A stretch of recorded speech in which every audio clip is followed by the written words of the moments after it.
N apple a day keeps the doctor away. ये कहावत तो आपने सुनी ही होगी, जिसका मतलब है दिन में एक सेब का कंजम्पशन आपको डॉक्टर से दूर रखता है। लेकिन अब ये सेब आपकी सेहत बनाएगा या नहीं ये तो नहीं पता, पर जेब जरूर खाली कर सकता है। अब आप सोच रहे होंगे कि कैसे, तो पाकिस्तान को सपोर्ट करने के कारण तुर्की का भारत में बाइकॉट हो रहा है। न केवल ट्रैवल कैंसिलेशन बढ़े हैं, बल्कि सेब और मार्बल सहित तुर्की से इंपोर्ट किए जाने वाले हर सामान का बाइकॉट किया जा रहा है। सिर्फ सेब और मार्बल ही नहीं, अब और भी कुछ ऐसी चीजें हैं जिनके दाम बढ़ सकते हैं। कौन सी है वो चीजें? भारत, तुर्की और अजरबैजान के बीच किन चीजों का आदान प्रदान होता है और बाइकॉट का क्या असर होगा, इन सारी चीजों के बारे में जानेंगे इस वीडियो के जरिए। नमस्कार, मैं दिशा हटवार और आप देख रहे हैं नवभारत लाइव। तुर्की और अजरबैजान ने बेशर्मी की मिसाल कायम की है। हमने इन देशों की तरक्की चाही, बदले में इन्होंने पीठ में चाकू भोंक दिया। भारत से संघर्ष में पाकिस्तान के साथ खड़े होकर इन्होंने अपनी औकात दिखाई है। ऐसा मैं नहीं बल्कि पूरा देश कह रहा है। और इसी के चलते 16 मई को confederation of all India traders यानी CAIT ने तुर्की और अजरबैजान के साथ व्यापार खत्म करने की घोषणा की। दिल्ली में हुई मीटिंग में देश के 24 राज्यों से बिजनेस लीडर्स ने भाग लिया। CAIT ने गुरुवार को कहा था कि जो देश भारत के खिलाफ है उसके साथ व्यापार करने का कोई सवाल ही नहीं उठता। 22 अप्रैल को पहलगाम हमले के बाद भारत पाक तनाव बढ़ा तो तुर्की अजरबैजान ने खुलकर पाकिस्तान का समर्थन किया और भारत के खिलाफ इस्तेमाल के लिए पाकिस्तान को ड्रोन्स, हथियार और इन्हें चलाने वाले ट्रेंड लोग भी भेजे। इसके बाद देश भर में बाइकॉट तुर्की और बाइकॉट अजरबैजान शुरू हो गया। भारत के ऑनलाइन ट्रैवल प्लेटफॉर्म जैसे कि ईज माई ट्रिप और इक्सिगो ने सुरक्षा जोखिम और राजनीतिक तनाव का हवाला देते हुए तुर्की और अजरबैजान की यात्रा न करने की एडवाइजरी जारी की है। तो वही भारत के प्रतिष्ठित विश्वविद्यालय जवाहरलाल नेहरू विश्वविद्यालय ने राष्ट्रीय सुरक्षा का हवाला देते हुए तुर्की के इनोनू विश्वविद्यालय के साथ अपने समझौते को निलंबित कर दिया। वही AMU ने भी शैक्षिक संबंध खत्म किए हैं। इसके साथ ही पुणे के व्यापारियों ने तुर्की के सेब खरीदना बंद करने का फैसला किया है।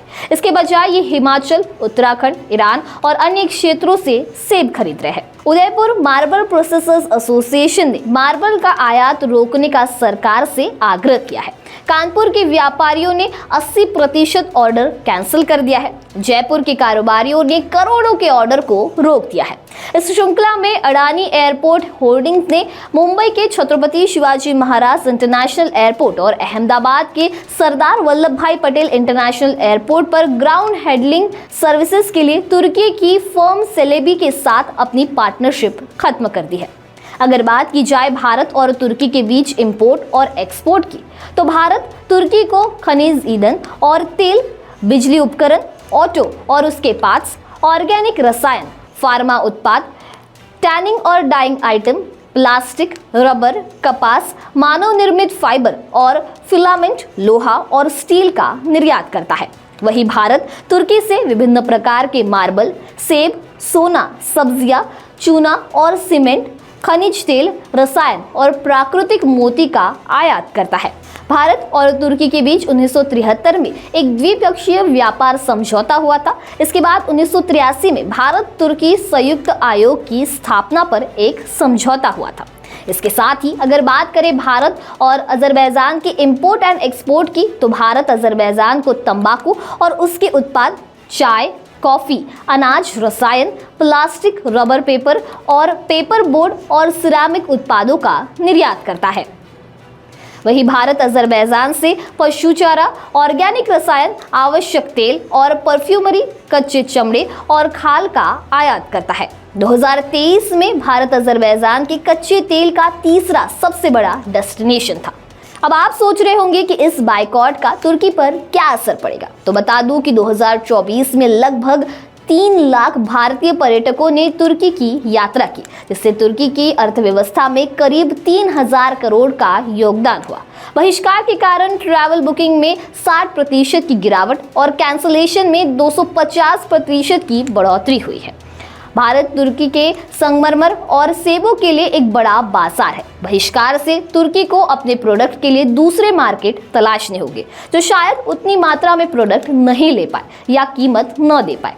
एक रिपोर्ट के अनुसार तुर्की वर्तमान में भारत के आयातित संगमरमर का लगभग 70% आपूर्ति करता है, लगभग 14 से 18 लाख टन सालाना, जिसकी कीमत 2,500 से 3 करोड़ के बीच है। यदि भारत का निर्यात जारी रहता है तो तुर्की का एक्सपोर्ट घटता है, तो भारत के साथ तुर्की का व्यापार घाटा बढ़ सकता है। इसका सीधा असर उसकी इकोनॉमी पर देखने को मिल सकता है। इसके साथ ही बाइकॉट का भारत पर भी असर पड़ेगा। भारत अपने कुल संगमरमर आयात का 70% तुर्की से करता है, जिसकी वैल्यू सालाना 2,500 से 3 करोड़ रुपए है। वहीं सेब का इंपोर्ट सालाना करीब 1,000 करोड़ रुपए है। बाइकॉट के कारण भारतीय उपभोक्ताओं और व्यवसायों के लिए ये प्रोडक्ट महंगे हो सकते हैं।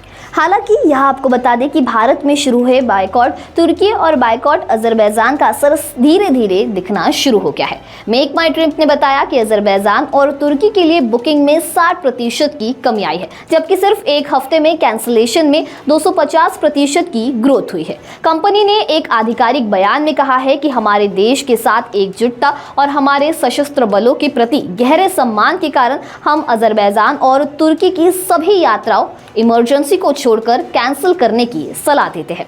इसके साथ ही ईज माई ट्रिप ने एक बड़ा संदेश दिया है। कंपनी ने कहा है कि राष्ट्र पहले, बिजनेस बाद में। वहीं ईज माई ट्रिप ने तुर्की में भारतीय पर्यटकों की संख्या में 22% की और अजरबैजान में 30% की गिरावट का अनुमान लगाया है। तो अब इस बाइकॉट को लेकर आपकी क्या राय है, हमें कमेंट सेक्शन में जरूर बताइए। वीडियो पसंद आया होगा तो इसे लाइक और शेयर करना ना भूलें और ऐसे ही तमाम अपडेट से जुड़े रहने के लिए बने रहे नवभारत लाइव के साथ।